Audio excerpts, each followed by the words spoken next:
तो my dear students, जैसा कि हम लोगों ने डिस्कस किया था, मैंने आपको बताया था कि भाई जो हम लोग नीट के लिए प्रिपरेशन कर रहे हैं तो ये टोटली डिफरेंट मेथड है और हम इसमें रिएजेंट के बेसिस पे क्वेश्चन का आंसर फाइंड आउट करने का कोशिश करते हैं। जो नीट में प्रॉब्लम आता है रिएजेंट के बेसिस पे हम लोग रिएजेंट को देखकर ये बता देंगे कि ये इसका करेक्ट आंसर है। तो आज हम लोग डिस्कस कर रहे हैं रोल ऑफ NaBH4। NaBH4 जो है ये काफी इंपॉर्टेंट रिड्यूसिंग एजेंट है। जैसा कि आपको पता है कि sodium borohydride NaBH4 it is a preferential reducing agent. What do you mean by preferential reducing agent? Sorry, तो प्रेफरेंशियल रिड्यूसिंग एजेंट का ये मीनिंग होता है कि ये काफी पावरफुल नहीं है। ये केवल एल्डिहाइड और कीटोन कार्बोनिल ग्रुप को OH ग्रुप में अल्कोहल में चेंज करता है। ये NO2 को रिड्यूस नहीं करता, ये साइनाइड को रिड्यूस नहीं करता, ये एसिड को रिड्यूस नहीं करता, ये एस्टर को रिड्यूस नहीं करता। इसलिए आप देखोगे कि जनरली प्रॉब्लम ये नीट के एग्जाम में पूछा जाता है। तो यहां हम लोग क्या देखेंगे कि जैसे ये RCOCl है तो ये RCHO बनता है, इससे एल्डिहाइड बनता है। अब जैसे यहां ये ग्रुप है तो ये जो कंपाउंड है इसको कहते हैं हम लोग सिन्नामल्डिहाइड। ये कॉमन नेम है, ये काफी इंपॉर्टेंट है इसलिए मैंने इसको एग्जांपल में लिया हुआ है। ये सिन्नामल्डिहाइड है। तो इसमें सिन्नामल्डिहाइड में जो डबल बॉन्ड है बेंजीन रिंग से वो अनइफेक्टेड होता है और ये जो CHO ग्रुप है वो COH में कन्वर्ट हो जाएगा। ये हो जाएगा सिन्नामाइल अल्कोहल। सिन्नामाइल अल्कोहल ये कॉमन नेम है।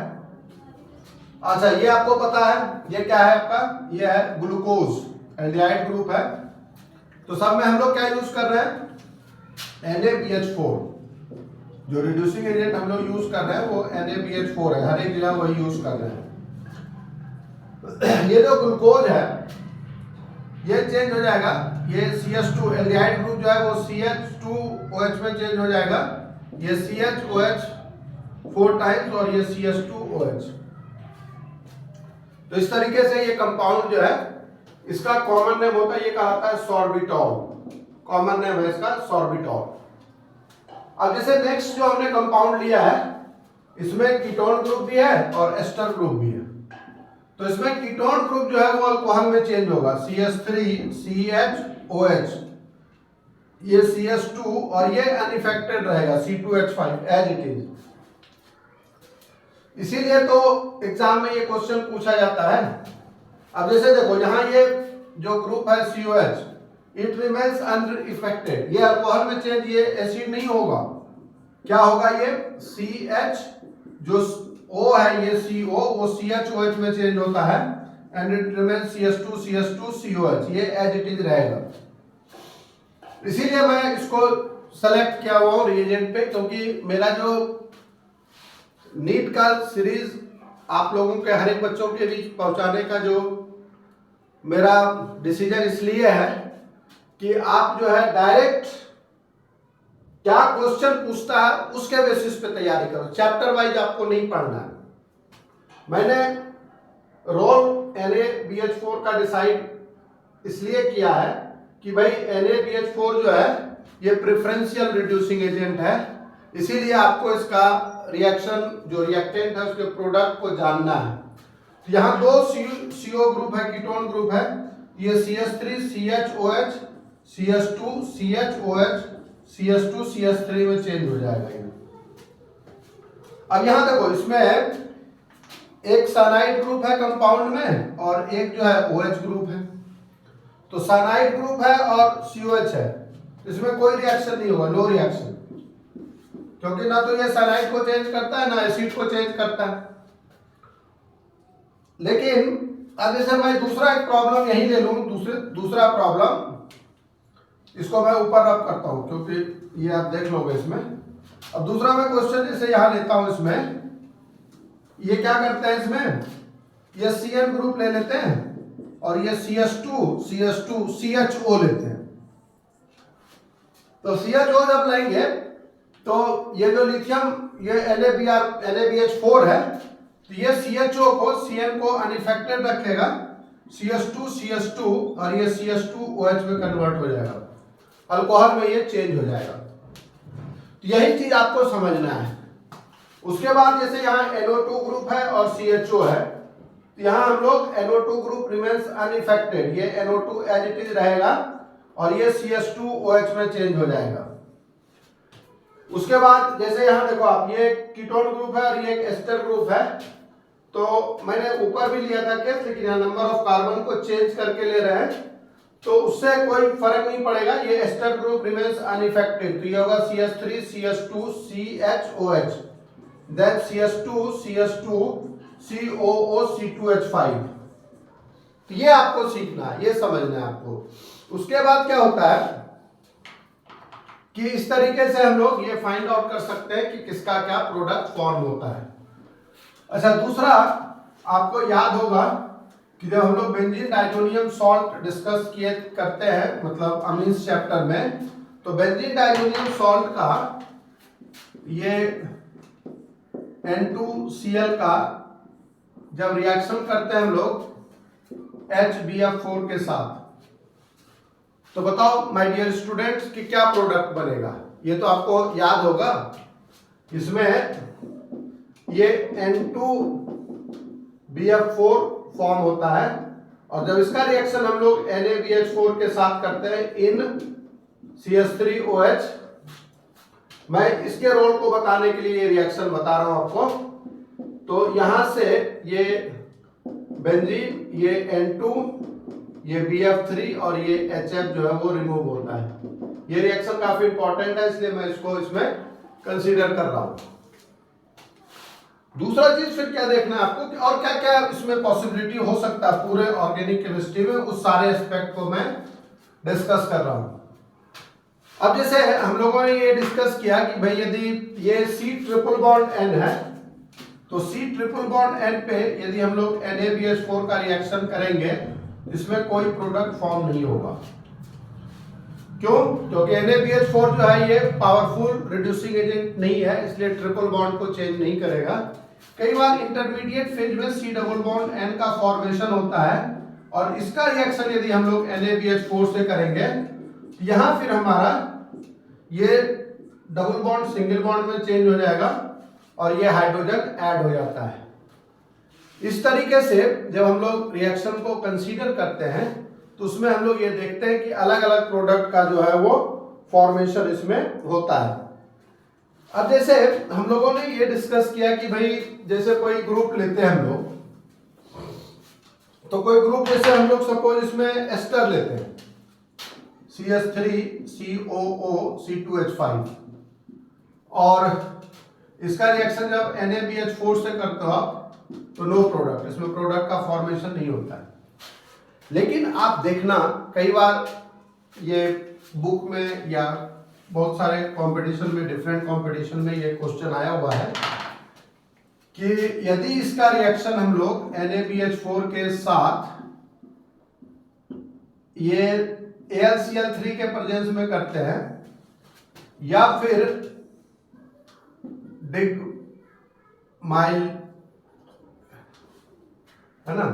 डिगमाइलिन, मतलब ये हुआ डाइइथिलीन ग्लाइकॉल,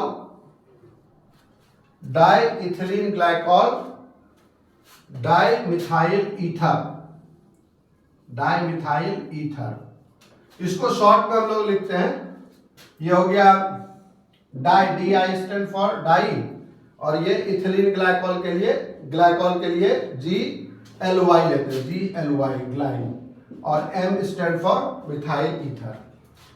तो उस केस में क्या करेगा,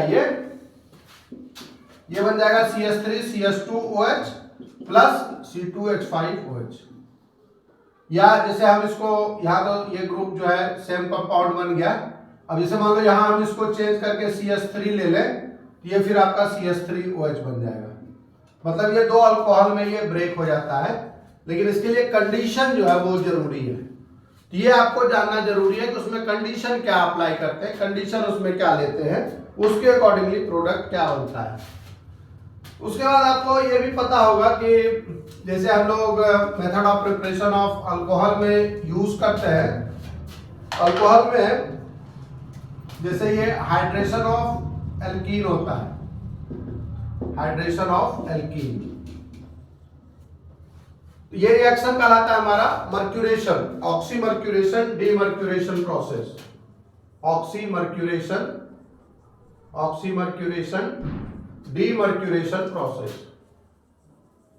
तो ओवरऑल इसमें हाइड्रेशन होता है, ओवरऑल की बात कर रहा हूं मैं। तो इसमें क्या करते हैं हम लोग कि एल्कीन के साथ, जैसे कोई एल्कीन लेते हैं हम लोग CH3 CH2 CH3 double bond CH CH3,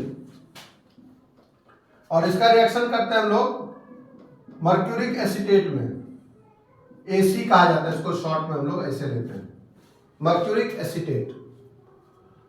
और ये रिएक्शन यदि NaBH4 के साथ होगा तो इसमें सिंपली क्या होता है, वाटर का एडिशन होगा, मतलब रिएक्शन प्रोडक्ट ये बनेगा CH3 CH3, यहां OH हो जाएगा, ये CH2 CH3 without any rearrangement reaction. तो इस तरीके से क्या होता है, इसमें फॉर्मेशन होता है किसका, अल्कोहल का। तो जो डिफरेंट पॉसिबिलिटी है NaBH4 का, उसको हम लोग इसमें एक्सप्लेन करते हैं कि कैसे कैसे इसमें क्या क्या हो सकता है। तो इस तरीके से जो है इसमें रिएक्शन का आगे जो जो यूज हम लोगों ने डिस्कस किया है उसके अकॉर्डिंगली प्रॉब्लम जो है वो पूछा जाएगा। तो NaBH4 का ये डिफरेंट रोल है। उसके बाद हम लोग डिस्कस करेंगे role of AlCl3, aluminium chloride, 10th number है आपका, रोल ऑफ AlCl3। तो AlCl3 जो है ये काफी इंपॉर्टेंट रिएजेंट है, और ये क्या है, ये लुईस एसिड है ना। लुईस एसिड मतलब ये जो है लोन पेयर ऑफ इलेक्ट्रॉन को एक्सेप्ट कर सकता है क्योंकि इसका ऑक्टेट कंप्लीट नहीं है। AlCl3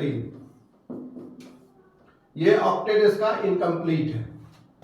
तो आपको जैसे पता है कि सबसे इंपॉर्टेंट रोल इसका क्या होता है, तो ये सबसे इंपॉर्टेंट रोल होता है इसका फ्रीडल क्राफ्ट एल्काइलेशन में, Friedel craft alkylation and Friedel Crafts acylation, Friedel craft alkylation and Friedel Crafts acylation. आपको पता है कि एल्काइलेशन में एल्काइल ग्रुप अटैच होता है और एसाइलेशन में एसाइल ग्रुप अटैच होता है। तो जब हम लोग कोई रिएक्शन करेंगे AlCl3 के साथ, तो बेंजीन का रिएक्शन यदि होता है RX के साथ इन प्रेजेंस ऑफ AlCl3, तो आपको पता है कि इसमें एल्काइल ग्रुप जो है वो सब्स्टिट्यूट होता है। यदि यही बेंजीन का रिएक्शन हम लोग एसाइल मतलब RCOX के साथ, एसिड हैलाइड के साथ करते हैं AlCl3 के प्रेजेंस में, तो इसमें यहां ये COR बनता है। अब देखो, अब इसी का रिएक्शन यदि दो मॉलिक्यूल हम बेंजीन का लें और इसमें ये रिएक्शन फॉस्जीन के साथ करें, इसमें फॉस्जीन COCl2 के साथ इन प्रेजेंस ऑफ AlCl3, तो ये जो है बेंजोफिनोन बनाता है, बेंजोफिनोन, बेंजोफिनोन। इस तरीके से AlCl3 का जो रोल है वो काफी इंपॉर्टेंट है। जैसे उसके बाद मान लो 3 मॉलिक्यूल बेंजीन का यदि रिएक्ट करता है क्लोरोफॉर्म के साथ CHCl3 के साथ इन प्रेजेंस ऑफ AlCl3, ये ट्राइफिनाइल मीथेन बनाता है, C6H5 थ्राइस CH। और इसका जो रिएक्शन है AlCl3 का वो काफी इंपॉर्टेंट है। मतलब जैसा आपको पता है कि नीट में एक रिएक्टेंट एक प्रोडक्ट का क्वेश्चन तो रहता नहीं है। जैसे ए का रिएक्शन देगा किसी चीज के साथ फिर बी बनेगा, बी का रिएक्शन देगा किसी चीज के साथ तो सी बनेगा। ज्यादातर ये 3 स्टेप का होता है, या कभी कभी जो है उसमें एक और होगा कि जब सी का रिएक्शन होता है किसी रिएजेंट के साथ तो डी बनता है। तो you have to identify whether the compound is what is A और व्हाट इज डी। इसलिए रिएजेंट के रोल को जानना बहुत जरूरी है। तो AlCl3 का और क्या काम है? तो मान लो AlCl3 का रिएक्शन यदि हम लोग बेंजीन का रिएक्शन करें एसिटिक एनहाइड्राइड के साथ, सॉरी ये हमारा क्या है, it is called phthalic anhydride, phthalic anhydride.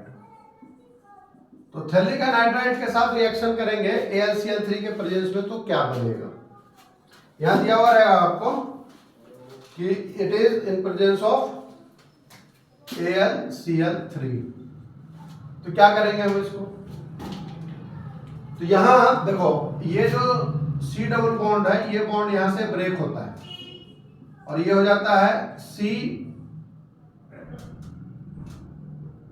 Double bond O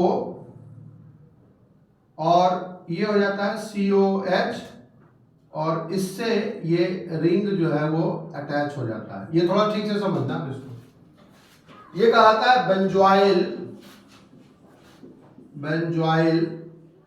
benzoic acid, it is called benzoic acid. और इसी का रिएक्शन जब फिर कॉन्क H2SO4 के साथ होगा और दूसरा यदि इसको जिंक डस्ट के साथ हम इसका डिस्टिलेशन करते हैं, if it is distilled with zinc dust, जब इसका डिस्टिलेशन करते हैं तो इसमें बेंजीन का 3 रिंग जो है वो फ्यूज हो जाता है एक साथ, दैट इज कॉल्ड एंथ्रासीन। धीरे धीरे आपको अपना लेवल जो है वो बढ़ाना है। जैसा मैंने आपको बोला है कि 60 to 65 प्रॉब्लम जो है वो नॉर्मल जनरल प्रॉब्लम होता है, 15 to 20% प्रॉब्लम जो इस टाइप का होता है जिसपे कि आपका कंपटीशन सक्सेस जो है कंपीट करने का बढ़ता है, वो यही रेंज है। और फिर 10 to 15% एनालिटिकल प्रॉब्लम होता है, वो रैंकिंग के लिए होता है। तो इस तरीके से धीरे धीरे हम लोग इसके लेवल को बढ़ाते चलेंगे। तो इस तरीके से ये क्या हो गया, इसमें एंथ्रासीन का फॉर्मेशन हो गया। अब नेक्स्ट जो काम है AlCl3 का, ये कहलाता है, second one is it is called Wagner, naming reaction है, वैगनर मेरविन रिएक्शन। तो इस वैगनर मेरविन रिएक्शन में क्या होता है, इसमें क्या होगा, जैसे मान लो कि ये कंपाउंड दिया हुआ है CH3 CH2 CH2Br और इसका रिएक्शन जब हम AlCl3 के प्रेजेंस में करते हैं तो ये CH3 CHBr CH3 का फॉर्मेशन होता है। मतलब ये जो है, जो ब्रोमीन जो एल्काइल ग्रुप था वो एल्काइल ग्रुप का पोजीशन चेंज हो गया। तो इसमें कहलाता है ये shifting of halide group, halogen atom, that is called Wagner मेरविन reaction. तो आपको यदि इस तरीके का रिएक्टेंट दिया हुआ है और प्रोडक्ट आइडेंटिफाई करना है तो इसके पोजीशन को हम लोग शिफ्ट कर देंगे। आपको और ये पता होगा एक रिएक्शन जो काफी कॉमन है, गेटरमैन कॉक एल्डिहाइड सिंथेसिस। तो गेटरमैन कॉक एल्डिहाइड सिंथेसिस में भी हम लोग AlCl3 का यूज करते हैं। हम लोगों ने क्या किया है कि काफी सिंप्लीफाइड वे में ऑर्गेनिक केमिस्ट्री को रिएजेंट के बेसिस पे डिवाइड कर रखा है। तो इससे आपको क्या होता है कि बार बार चैप्टर पढ़ने की जरूरत नहीं है। रिएक्शन रिएजेंट के बेसिस पे हम लोग डिसाइड करेंगे कि प्रोडक्ट क्या बनेगा।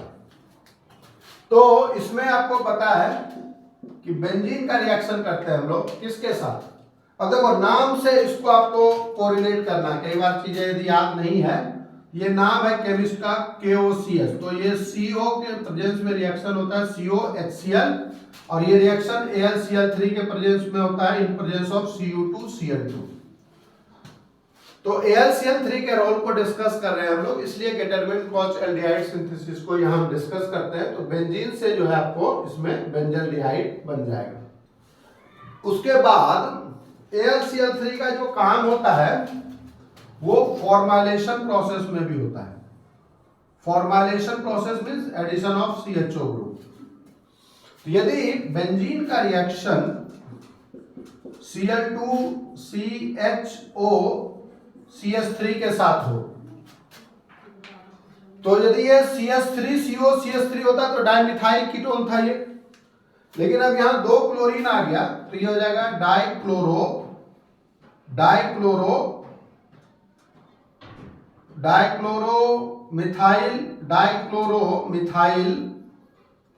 Methyl ether.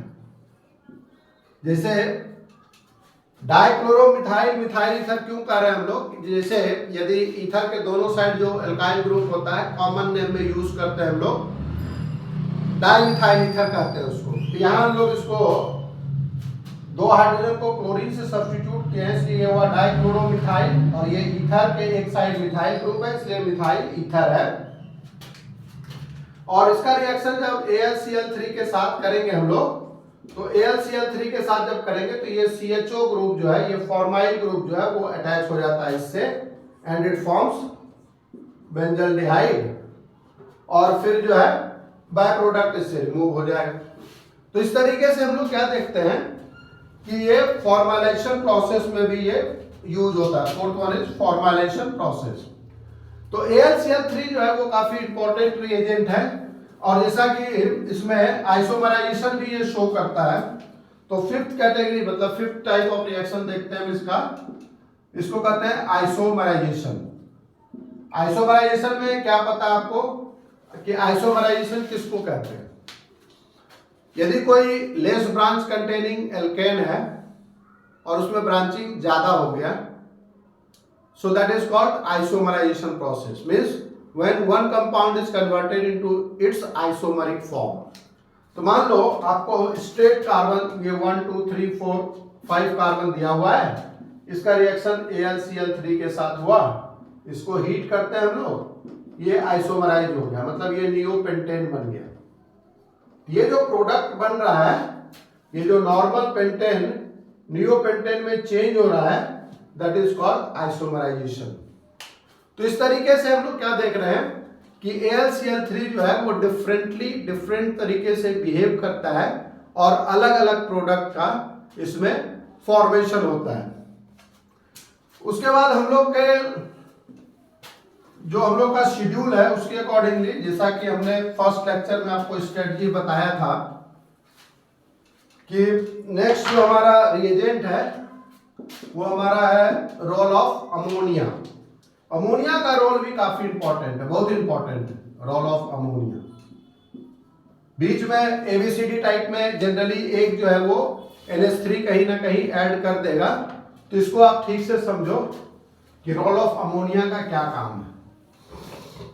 तो सबसे पहला काम है हमारा रोल ऑफ अमोनिया का कि जब ये अल्कोहल के साथ अमोनिया रिएक्ट करता है, when alcohol reacts with ammonia, तो इससे ये वाटर रिमूव होगा, क्या बन गया आपका प्राइमरी अमीन बन गया?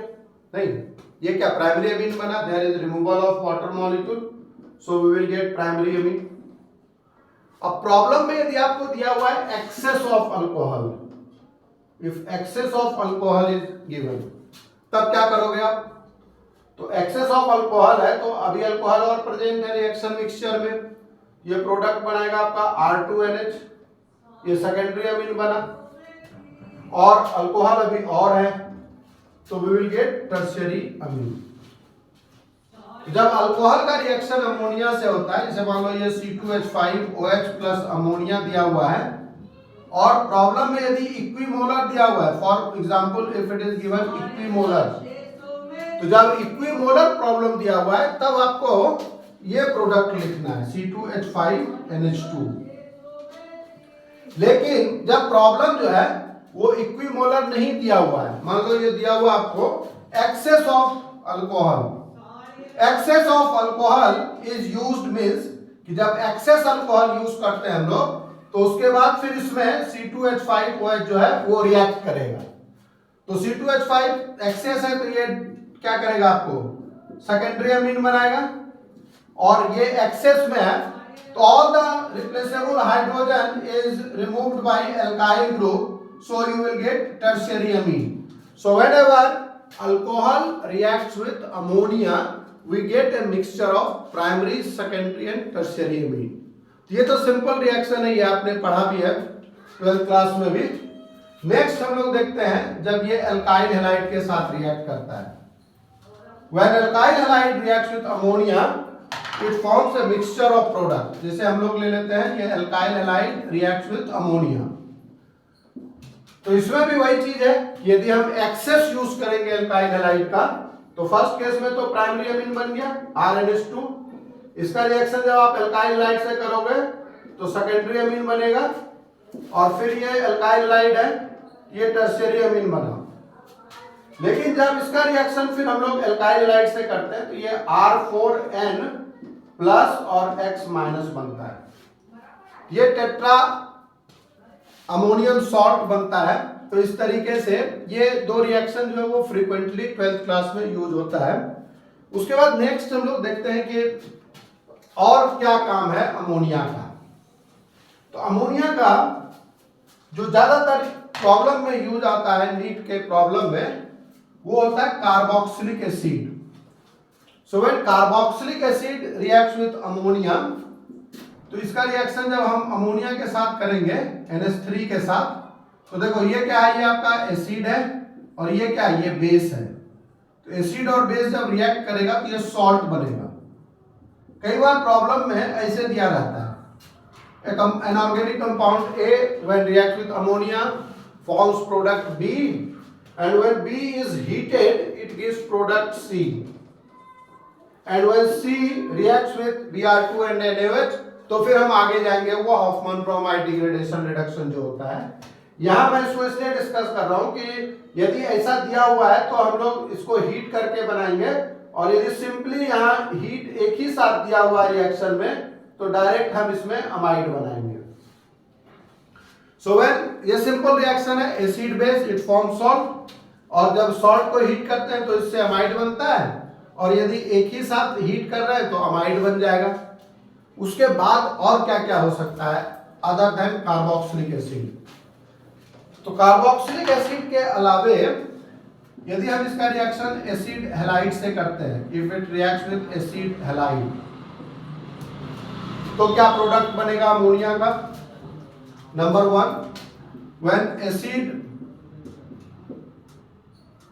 Anhydride, when acid anhydride reacts with ammonia, ये acid anhydride है, when acid anhydride reacts with ammonia, या फिर जब एस्टर रिएक्ट करता है RC double bond O R dash, when ester reacts with ammonia, तो हमने यहाँ 3 केस और लिया है। ये बेसिकली एसिड डेरिवेटिव है, तो जब इसका रिएक्शन अमोनिया के साथ होता है, so in every case you will get amide. तो ये अमोनिया के साथ रिएक्शन हो रहा है, HX रिमूव होगा, यू विल गेट अमाइड। इसमें भी इसका रिएक्शन हम अमोनिया के साथ कर रहे हैं। अमोनिया को मैं HNH2 इसलिए लिख रहा हूं ताकि आपको ये रिमूव करने में इजी हो। ये एक अमाइड बन जाएगा RCONH2, और एक पार्ट जो है वो एसिड बन जाएगा।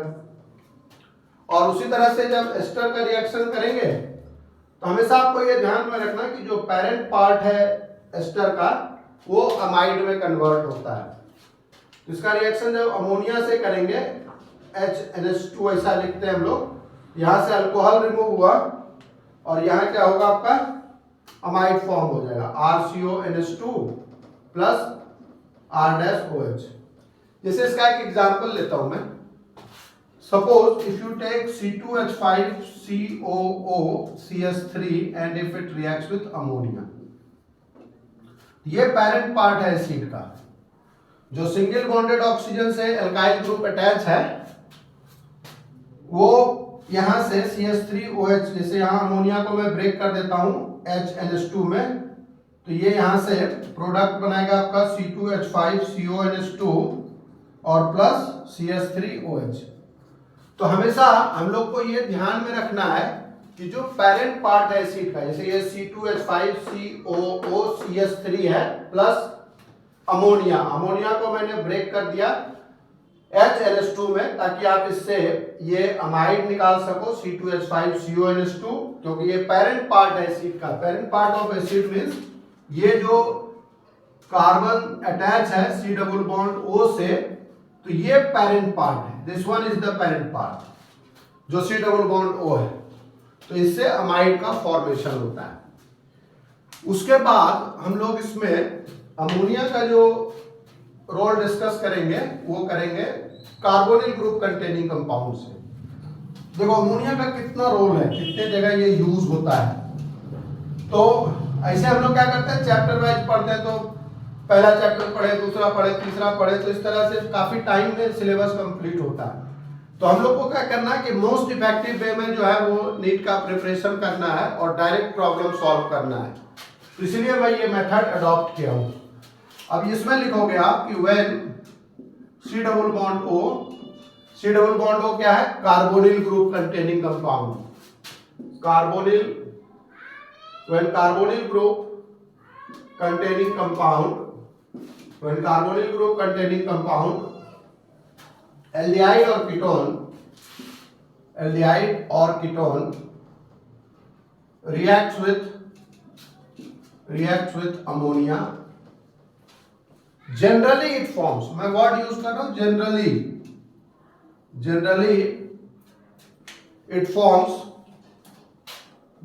it forms addition product, generally it forms addition product aldehyde और कीटोन अमोनिया, एल्डिहाइड और कीटोन अमोनिया। एल्डिहाइड और कीटोन अमोनिया का इसमें फॉर्मेशन होता है, एडिशन रिएक्शन होता है। तो रिएक्शन कैसे होता है, रिएक्शन में आप ऐसे लिख सकते हो कि जी ये C डबल बॉन्ड O है और इसका रिएक्शन कर रहे हैं हम लोग अमोनिया के साथ। तो अमोनिया क्या है हमारा, ये अमोनिया है, NH2 लिख सकते हैं, ये CO के साथ H और यहाँ NH2 अटैच हो गया। यदि ये एल्डिहाइड है तो इसको एल्डिहाइड अमोनिया कहेंगे, यदि कीटोन है तो इसको कीटोन अमोनिया कहेंगे। अब देखो इसमें ये काफी इंपॉर्टेंट रिएक्शन है और कभी कभी इसका प्रॉब्लम जो है वो पूछा जाता है, इसलिए आपको इसको ठीक से समझना है। जैसे मान लो ये CH3CHO है, इथेनॉल या कॉमन नेम एसिटल्डिहाइड है, इसका रिएक्शन जब अमोनिया से करने को होगा तो ऑर्गेनिक केमिस्ट्री का मैंने आपको थंब रूल बताया, बेसिक रूल, कि आप क्या करो, स्ट्रक्चर को एक्सपेंड कर दो। इसे ये CH3CHO का स्ट्रक्चर है, इसको अमोनिया के साथ आप रिएक्ट कराओगे तो एडिशन रिएक्शन होता है, तो ये पाई बॉन्ड ब्रेक होगा और इसमें NH2 अटैच होगा, ये हो गया एसिटल्डिहाइड अमोनिया बन गया आपका। उसी तरीके से यदि ये रिएक्शन C2H5COCH3 के साथ होता है अमोनिया का, मतलब ब्यूटेन 2 ऑन के साथ, तो यहां भी आप क्या करोगे, इसको मैं फंक्शनल ग्रुप को खोल देता हूं, एक्सपेंड कर देता हूं, 4 वैलेंसी को डिफरेंटली शो कर रहा हूं। तो इसमें क्या करोगे आप कि यहां C2H5CO के साथ H और ये CH3, ये NH2 बनाएगा। अब मान लो मैं आपको एक वर्क देता हूं करने के लिए, काम जो है वो साथ साथ आप मेरे साथ करो इसको। जैसे मैंने बोला जी कि अभी मैंने आपको सिखाया है, तो आप फॉर्मल्डिहाइड का रिएक्शन हमें अमोनिया के साथ करके दिखाओ। What happens when formaldehyde reacts with ammonia. Generally मैं ये प्रॉब्लम देता हूं बच्चों को, क्लासरूम में बच्चों को देता हूं, तो बच्चे फटाफट क्या करते हैं, बोलेगा सर जैसे अभी तो आपने बताया था ये ऐसे होता है, O के साथ NH2 के साथ अटैच हो जाएगा। लेकिन आपको ये ध्यान में रखना है, इसको नोट करना, आप काफी ध्यान से सुनना मेरी बात को। ये रिएक्शन मैंने यूज किया है कि generally it forms addition product, but यहां क्या नोट करना आपको कि first member of aldehyde, ketone and aromatic aldehyde,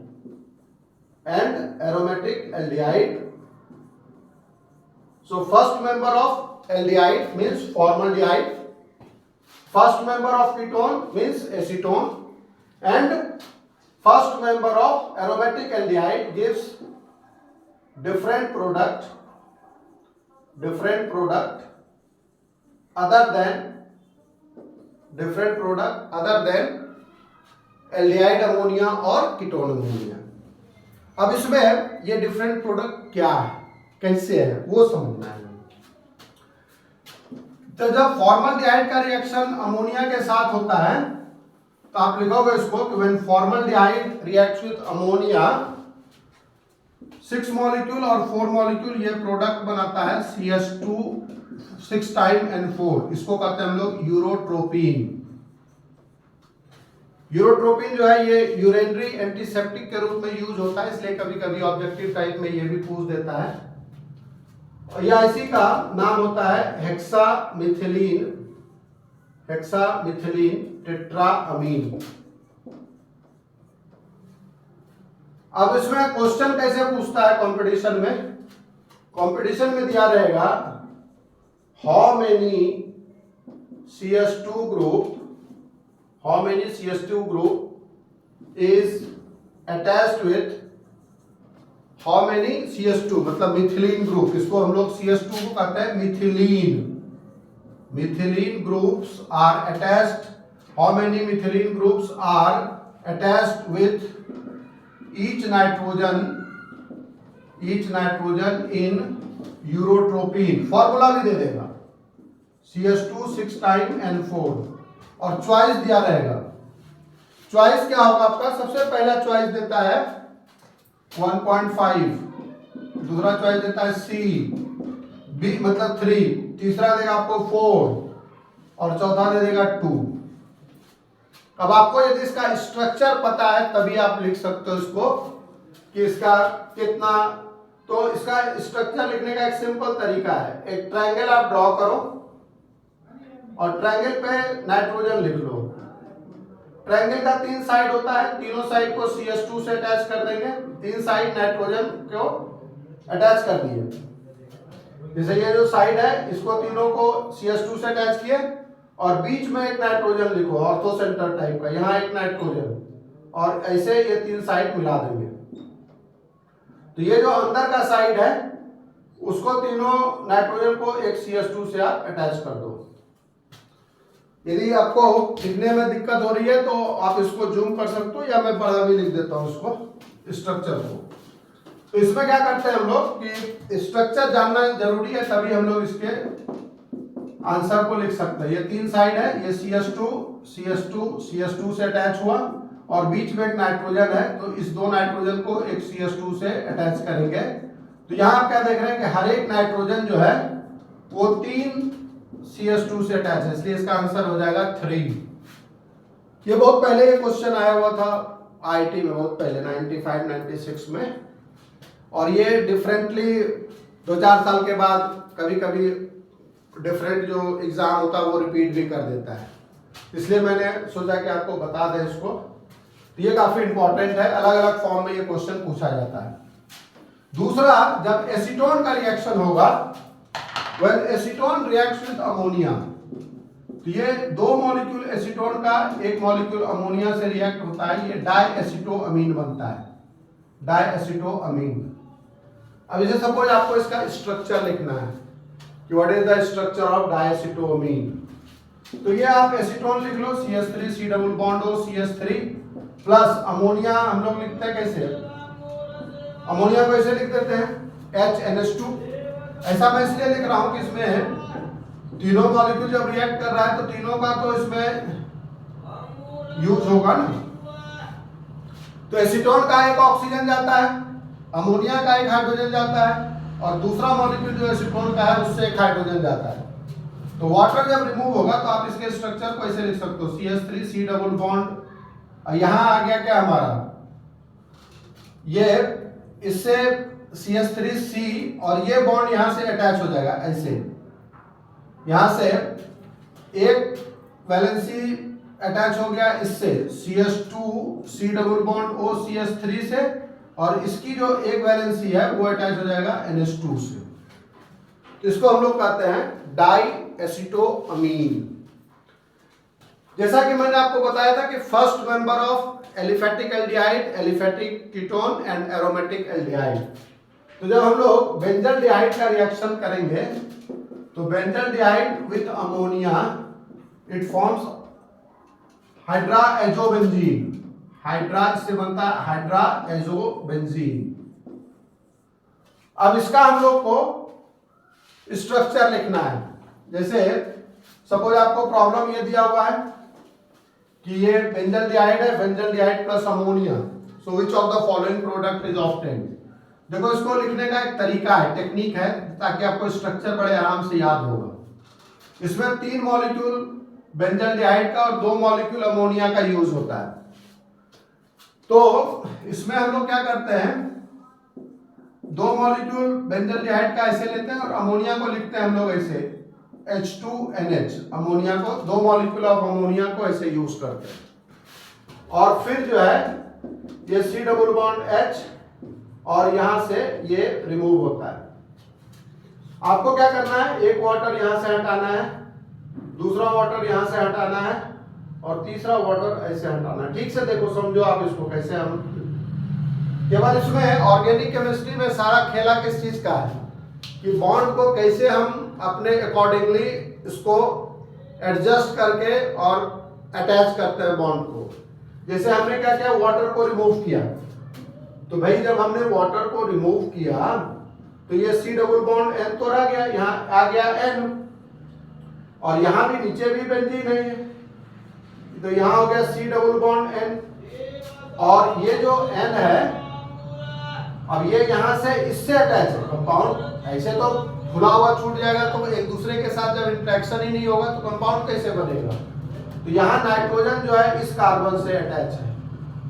अब देखो इसमें ये आपका स्ट्रक्चर, कार्बन की 4 वैलेंसी होगी 1 2 3 4, नाइट्रोजन की 3 वैलेंसी होगी 2 1 3 2 1 3। तो ये जो स्ट्रक्चर है, ये स्ट्रक्चर है हमारा हाइड्रो एजोबेंजीन का। तो इस तरीके से अमोनिया का जो रोल है वो काफी इंपॉर्टेंट है, और आपको ध्यान में रखना है कि जब ये फॉर्मल्डिहाइड के साथ, एसीटोन के साथ और बेंजल्डिहाइड के साथ रिएक्ट करता है, ये डिफरेंट प्रोडक्ट बनाता है। तो इस तरीके से अमोनिया का जो है, और फिर कुछ रिएक्शन में आपको पता है कि कुछ रिएक्शन जैसे फिनॉल है, फिनॉल का रिएक्शन यदि अमोनिया से करेंगे तो भाई ये एरोमेटिक रिंग है, ये बॉन्ड काफी स्ट्रांग होता है, इसलिए बहुत आराम से ये इजीली ब्रेक नहीं होता, इसको हीट करना पड़ेगा आपको, है ना, ये ध्यान में रखना है। नॉर्मल कंडीशन में इट डजंट रिएक्ट, क्योंकि phenol is not an alcohol, ये नॉर्मल कंडीशन में रिएक्शन नहीं होगा, और जब हम इसको हाई टेम्परेचर पे हीट करेंगे देन इट फॉर्म्स एनिलीन। उसी तरीके से जो क्लोरोबेंजीन है, तो क्लोरोबेंजीन का रिएक्शन अमोनिया के साथ नहीं होगा, नॉर्मल कंडीशन पे नो रिएक्शन, क्योंकि आपको ये भी देखना है कि वो किस कंपाउंड के साथ रिएक्ट कर रहा है, उस कंपाउंड की रिएक्टिविटी क्या है। अब जब ये बेंजीन रेजोनेंस स्टेबलाइज्ड स्ट्रक्चर है, यहाँ इस बॉन्ड को ब्रेक करना पड़ेगा, तो ये ब्रेक नॉर्मल कंडीशन में नहीं होता, इसलिए यदि इसमें हम लोग हाई टेम्परेचर यूज करेंगे तब फिर इससे ये एनिलीन का फॉर्मेशन होता है। तो इस तरह से हम लोग अमोनिया के सारे एस्पेक्ट को हमने डिस्कस कर लिया, और जैसा कि हम लोगों का जो लिंक है, मतलब जो हमने डिसाइड किया कि कैसे सिलेबस को पूरा करना है, तो उसमें नेक्स्ट रिएजेंट है हम लोगों का ये NaBH4 AlCl3 अमोनिया, फिर सोडियम होगा, 12th नंबर, ऐसे आपको फर्स्ट लेक्चर में वो सीरीज दिया हुआ भी है। So that is the role of sodium. Sodium के रोल को मैंने इसलिए यहाँ ले लिया क्योंकि इसका रिएक्शन काफी इंपॉर्टेंट है, जैसे उड्स रिएक्शन और फिटिग रिएक्शन, ये नेमिंग रिएक्शन में यूज होता है, और जो एक्टिव हाइड्रोजन कंटेनिंग कंपाउंड होता है उससे भी ये रिएक्ट करता है, इसलिए हम लोग रोल ऑफ सोडियम को डिस्कस करते हैं। तो इसमें क्या लिखोगे आप लोग, क्या समझना है आपको, तो फर्स्ट नंबर आप ये लिखो कि it answers woods reaction. Wurtz reaction को मैं थोड़ा डिटेल में इसलिए बताना चाह रहा हूं कि वुड्स रिएक्शन में जब भी हम एल्काइल हैलाइड यूज करते हैं, ये alkyl halide, 2 alkyl halide same होना चाहिए, डिफरेंट एल्काइल हैलाइड हम लोग यूज नहीं करेंगे। जैसे CH3Cl है, इसका रिएक्शन यदि सोडियम से करेंगे, इसका मतलब है कि ये 2 मॉलिक्यूल इसका यूज किया गया है, ये आपको एग्जाम में 2 मॉलिक्यूल दिया हुआ नहीं रहेगा, लिखा हुआ रहेगा एक, है ना। तो हम लोग एक ही कंपाउंड का 2 मॉलिक्यूल यूज करेंगे, तो इससे CH3 बनता है, मतलब twice the number of carbon containing alkyl group is obtained in alkane. तो इसका रिएक्शन सोडियम के साथ करते हैं। इसमें 3 बातें हैं। There are 3 points that you have to take into consideration. First, why same alkyl halide? Why same alkyl halide? Why not different? Second, why the sodium is dry sodium? And third, why the medium is inert? Why reaction is completed in ether medium? Why medium is inert? ये 3 बातें आपको सीखनी है, क्योंकि जो more than 1 choice होता है इसमें all of the above type का, तो उसमें आपको ये चीजें समझनी है। कई बार डायरेक्ट भी पूछ लेता है। तो यदि सेम एल्काइल हैलाइड है तो 2 मॉलिक्यूल एक साथ कंबाइन हो जाएगा। अब मान लो किसी बच्चे ने बोला, हम समझने के लिए लेते हैं कि किसी स्टूडेंट ने बोला कि सर 2 अलग अलग ले लेते हैं, उसमें क्या दिक्कत है? एक हम लोग क्लोरोमीथेन ले लेते हैं, क्लोरोइथेन ले लेते हैं। बिल्कुल सही है।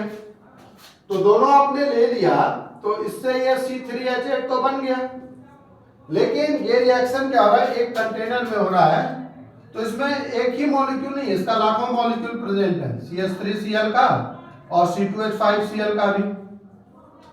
तो एक चांस तो ये आपका सही है, लेकिन दूसरा ये भी तो हो सकता है कि 2 CH3Cl कंबाइन करके क्या बनाएगा? C2H6 बनाएगा सोडियम के साथ। और तीसरे में क्या होगा कि 2 C2H5Cl भी तो कंबाइन करेगा ना। तो जब 2 C2H5 कंबाइन करेगा तो ये C4H10 बन गया। अब देखो, हम लोग गए थे ऑब्टेन करने के लिए प्रोपेन, लेकिन हम लोग को प्रोपेन के साथ साथ ये इथेन भी मिल गया, ब्यूटेन भी मिल गया। तो हम डिफरेंट एल्काइल हैलाइड यूज क्यों नहीं करते? If we use different alkyl halide we will get a mixture of product alkane, so then the separation of alkane is a major problem.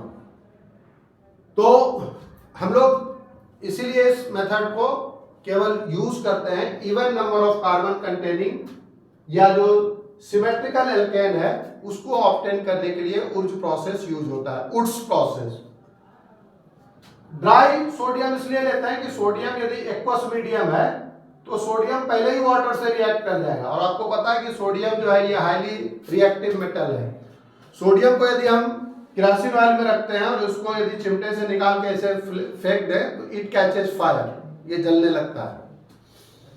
तो sodium is highly reactive, so that's why it is put in kept in kerosene oil में रखते हैं।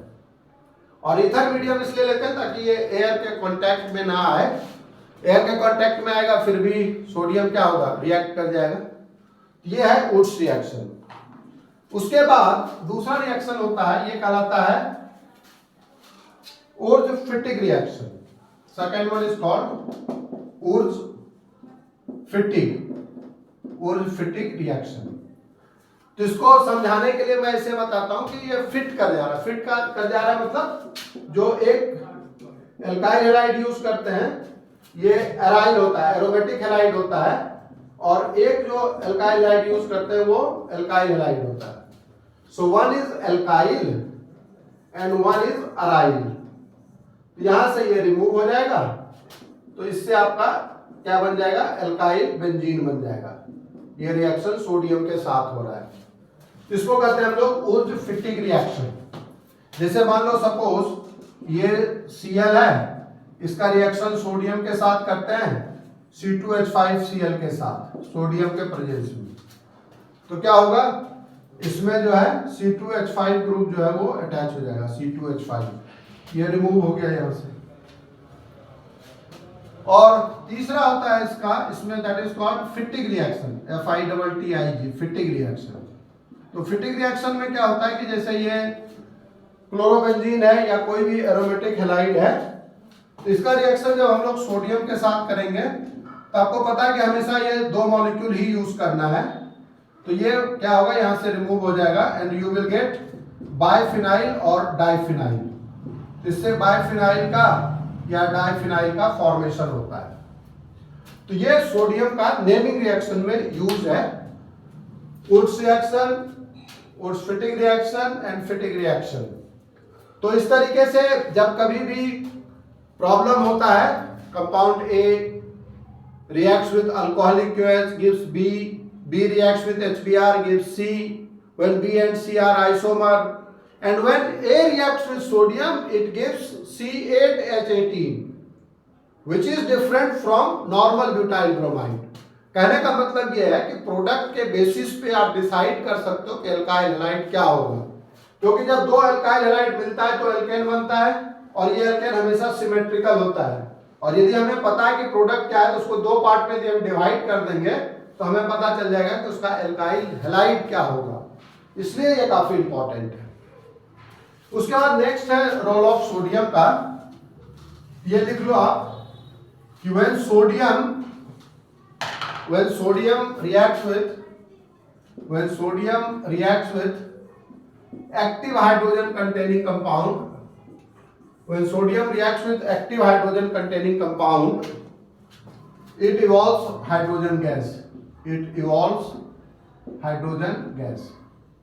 So what do you mean by active hydrogen containing compound? जो hydrogen replaceable है, whether it is acidic or basic, it doesn't matter. जैसे ये alcohol है, alcohol का reaction sodium से करेंगे, RONA plus H2 gas remove होता है। अब जैसे ये CH3 CH2 COH है, एसिड है, इसका रिएक्शन सोडियम से करेंगे तो CH3 COO Na plus H2 hydrogen gas release होगा। ये कहलाता है एक्टिव हाइड्रोजन कंटेनिंग कंपाउंड। जैसे मान लो फिनॉल है, फिनॉल का रिएक्शन करोगे आप Na के साथ तो it gives ONA plus H2। तो इस तरीके से हमें पता चलता है कि जब कोई कंपाउंड, अब जैसे मान लो ये आपको थोड़ा प्रैक्टिस करने से भी पता चल जाएगा, जैसे एसिटाल्डिहाइड है, इसका रिएक्शन सोडियम से करेंगे, ये रिएक्शन नहीं करेगा। क्यों नहीं करेगा? देखो यदि आप कहते हो कि एसिड से क्यों रिएक्ट किया, तो एसिड में ये C डबल बॉन्ड O और ये सिंगल बॉन्ड H था, ये हाइड्रोजन रिप्लेसेबल है क्योंकि इसका डायरेक्ट इफेक्ट इसके ऊपर है, यहाँ ये डायरेक्ट इसके ऊपर है। तो इस तरीके से प्रैक्टिस से पता चल जाएगा आपको CH4 प्लस Na, इसका भी रिएक्शन नहीं होगा। जैसे आपको पता है कि sp हाइब्रिडाइज्ड कार्बन जो होता है, जैसे C ट्रिपल बॉन्ड CH3 है, तो ये sp हाइब्रिडाइज्ड कार्बन है। तो ये जो हाइड्रोजन है जो sp हाइब्रिडाइज्ड कार्बन से अटैच है, ये एसिडिक मतलब एक्टिव होता है, यहाँ ये रिप्लेस हो जाएगा और ये हाइड्रोजन रिप्लेस नहीं होगा। So this part remains as it is.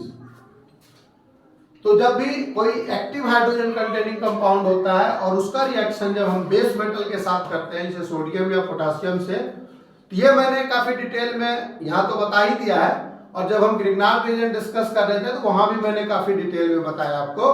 तो इस तरीके से सोडियम का रोल जो है वो काफी इंपॉर्टेंट है। तो फिर नेक्स्ट एक क्लास में हम लोग जो रिमेनिंग रिएजेंट है उसको हम लोग फिनिश कर लेंगे, फिर हम स्टार्ट करेंगे उसमें आपको नोमेनक्लेचर, आइसोमरिज्म, मैकेनिज्म, ये सब।